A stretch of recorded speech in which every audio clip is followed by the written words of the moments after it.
If you're after a quick and easy way to charge your Quest 2 headset and your controllers, and you want to do all that without any cables, well, here I have the AMVR charging dock that could be exactly what you're looking for. But is it any good? And also, what are these little halo protectors like too? Welcome to my tech gear. Let's find out.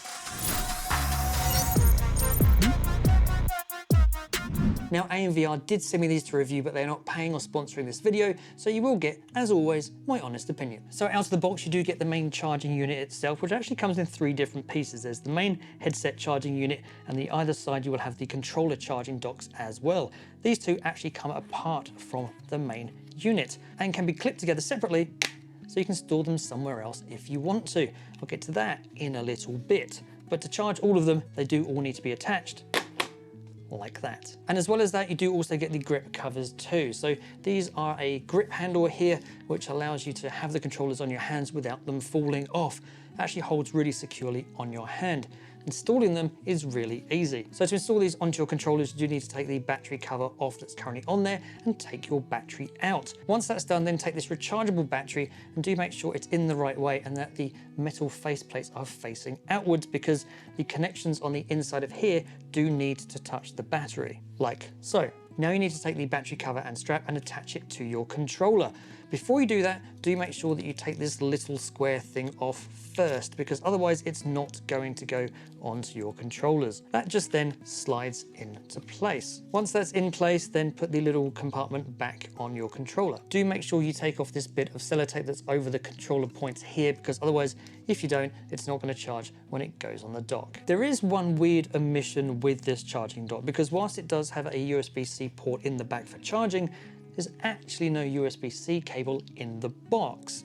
I guess they assume you're just going to use the USB-C cable and the charging plug that came with your Quest 2 out of the box, but it would have been a nice addition to have it in the box. It's almost like there's actually a place for it in the details of the box. See, there's a square there, could have put USB-C cable in there. It's not a deal breaker, just would have been nice to have had one. And finally, to install these halo protectors onto your controllers, you just want to take your controllers and then where you've got this V shape in the actual protector itself, line that up with your trigger and then just slowly work your way around the outside of your halo grip. It's a bit squeaky. It's a little bit tricky to get on, but once you've actually got it on, it actually fits really well.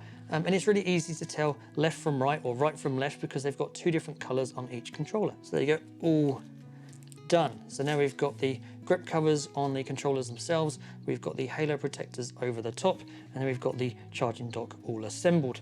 I will actually just plug that in. So the dock itself is going to charge your headset to 80% full power in about 2 hours. It takes an extra hour, so 3 hours to charge it up to 100%. It will also charge your controllers to 80% in an hour.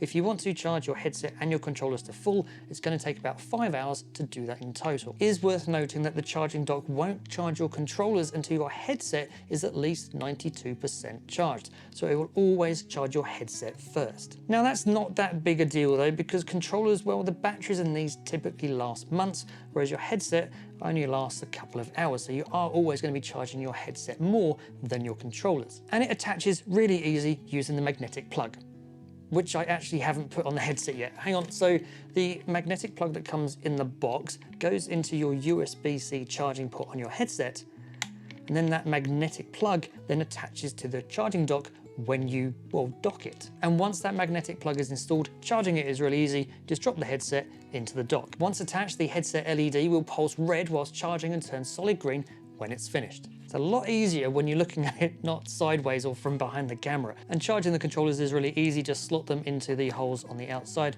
They magnetically seal on the connection points, and then you'll notice the LED on the outside goes solid red, which means it's waiting for the headset to charge first. Then it will pulse red when it starts to control or charge the controllers. And then the LED will also go solid green when that's finished charging. You now never have to remove your charging cable from your headset ever again. And that's really a good thing, as it limits the wear and tear on the headset of constantly taking your USB-C cable in and out when you're charging it. Do make sure that this is on a solid surface though, and so the headset is actually resting, or the back of the headset is resting on a table, because if you just have it hanging off a table, it's not going to connect solidly and stay in place. It is just now so easy just to charge your headset and your controllers. Take them out when you're finished, go slot them back into place. Another thing you can detach is actually the controller docks themselves. So these are actually only attached by magnets to the main charging unit. So you can actually take these off and then you can attach them to each other. And now you can actually go and store that up on a shelf out the way if you want to store it away from the main charging unit itself. And that's really cool if you don't have quite a big enough space to store it always in the same place. However, if you do that, it does mean that you can't charge the controllers. The docks do need to be attached to the main unit in order to charge. It would have been kind of cool to be able to charge the controller docks as well, separately from the main unit, but then you would have needed a charging unit inside here as well, and that probably would have made it prohibitively expensive. And as I've said, you don't charge your controllers that often, so it's not that big a deal. And attaching them back to the main unit by magnets, there you go, and away they go charging again. Now, if you go and check out the grip straps, well, these are a very minimalist design. These are actually very similar to AMVR's standalone grip straps, except you've got the charging points for the rechargeable dock rather than the battery door. I've actually done a review of those already if you're interested in that actually. I'll put a link in the description down below for you if you want to go check that out. For those of you that haven't seen that review though, let me just say that this design is nice and minimalist. It's about as minimalist as you can get while still adding comfort to what would just be the controllers out of the box. I would say if you've got super big hands though, you might find this strap a little bit on the small side. Fortunately though, you can actually completely take it off and replace it with something else if you wanted. The straps themselves are held into place with, well, what is essentially a pair of hairbands. Now that might sound cheap, however it does come with some spares in the box if you happen to break them. Plus it means if you do manage to somehow snap them all, I've actually never managed to snap any of them, but if you did, you could just go down the high street and go buy a pair of hairbands and you'd actually be able to fix them. So you don't have to go and buy a whole brand new pair if you happen to snap it. And that's actually pretty cool. Another cool feature here is that these straps can actually stay on whilst you're charging it. Now, I've seen other straps like the official Meta Anker charging dock. Well, that's not compatible with straps at all. So great that you can actually keep these on your controllers, even when you're charging it. And finally, the added bonus of the halo protectors on top. These add a nice little bit of added protection to your controllers. They're not going to stop it from breaking, but they're going to stop it from scuffing. If you drop it, they add a little bit of protection to it. They don't get in the way of everything. They're nice and see-through. They're not going to block the sensors in the ring either.